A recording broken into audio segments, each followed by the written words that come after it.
This bank financed empires, funded wars, even helped bankroll the United States government's purchase of Alaska. It took 233 years to build. It took one 28-year-old trader just a few weeks to bring it all down. This is the story of Barings Bank, the oldest merchant bank in Britain, and the single trader who lost more money than the bank had in total capital, without almost anyone noticing, until it was already too late. This bank financed empires, funded wars. It even helped bankroll the United States government's purchase of Alaska back in 1867.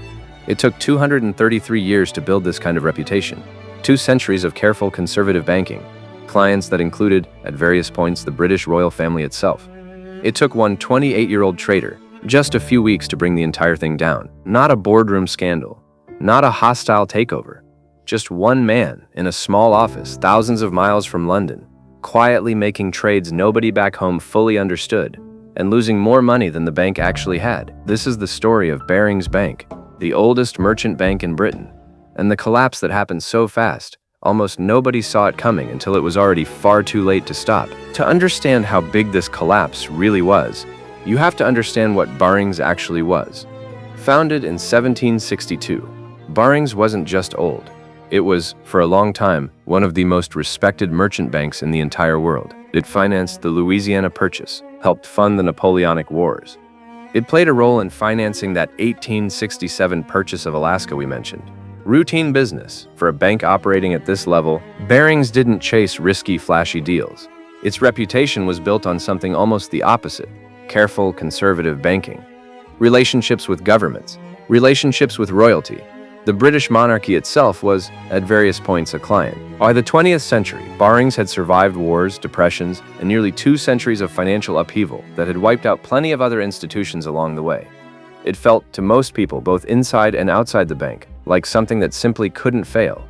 Not because anyone said so directly, but because 230 years of survival tends to create that kind of quiet, unspoken confidence, which is exactly why almost nobody was paying close attention to a junior trader in a small office in Singapore who'd been given far more freedom than anyone at headquarters seemed to realize. So who was the man who ended up bringing down one of Britain's oldest banks? Nick Leeson didn't come from wealth. He didn't come from the kind of background that usually opens doors at a bank like Barings. He grew up in a working-class family in Watford, England, and started his career not as a trader but in a back-office clerical role. The unglamorous side of finance, processing paperwork, settling trades other people had already made. The kind of job most people in banking try to move past as quickly as possible. And Leeson was good at it. Detail-oriented, efficient, ambitious enough to want more than a desk full of paperwork.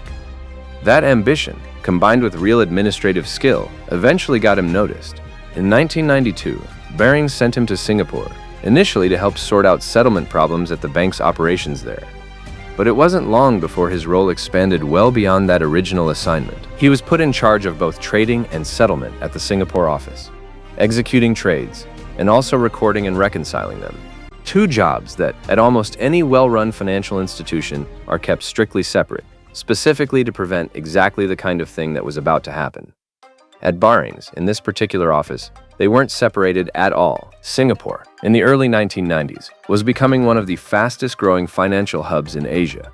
And right in the middle of that growth was SIMEX, the Singapore International Monetary Exchange, a futures market handling enormous volumes of trades every single day. This is where Barings sent Leeson, and this is where things start to get complicated. On paper, his job was straightforward. He'd trade on behalf of Barings clients, and separately on the settlement side, make sure those trades were properly recorded and reconciled. 2 functions, 2 very different responsibilities. In most banks, these roles are kept apart deliberately. It's a basic principle of financial control. The person making the trades shouldn't also be the person checking whether those trades were made correctly.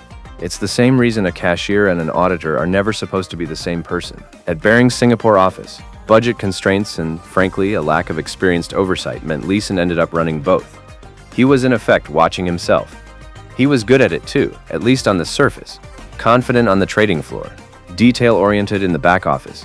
His trading results in these early days actually looked impressive to headquarters back in London. Nobody back home was asking many questions. Why would they? The numbers looked good. And nobody realized just how easily those numbers could be quietly rewritten. It starts small. It almost always does. A trading error. Nothing dramatic, just a mistake. the kind that happens constantly on a chaotic trading floor.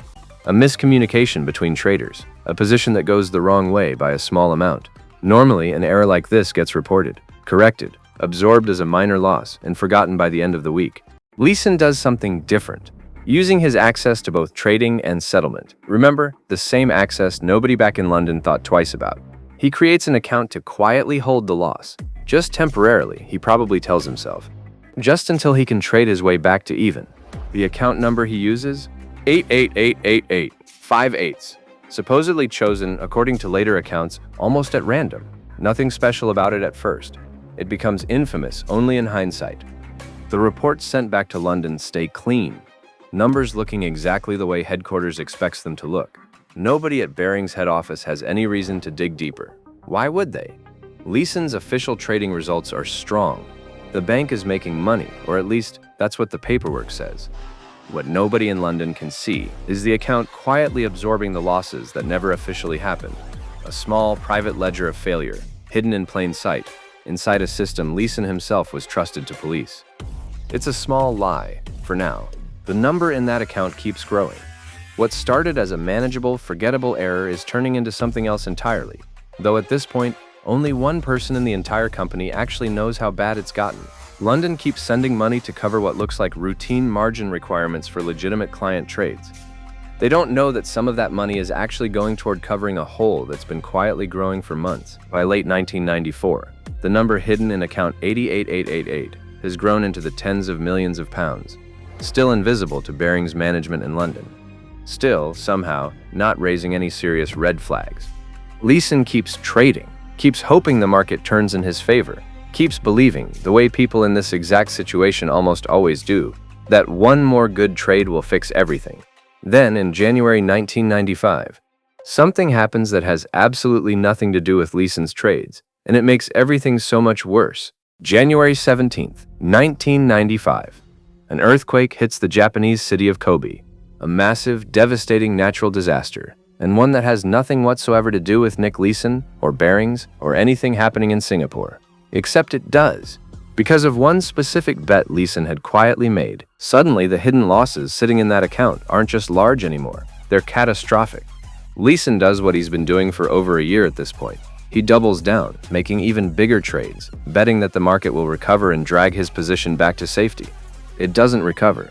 Not fast enough anyways. Not even close. In the days that follow, the number hidden inside account 8888 explodes from tens of millions into hundreds of millions of pounds, an amount that, very soon, is going to be genuinely impossible to hide from anyone. By late February 1995, the hole in that account has grown so large, it's simply not possible to hide it anymore. Not with paperwork, not with clever reconciliation, not with anything. Auditors in London, going through routine year-end checks, start noticing numbers that don't add up. Small inconsistencies at first, the kind that usually turn out to be clerical errors.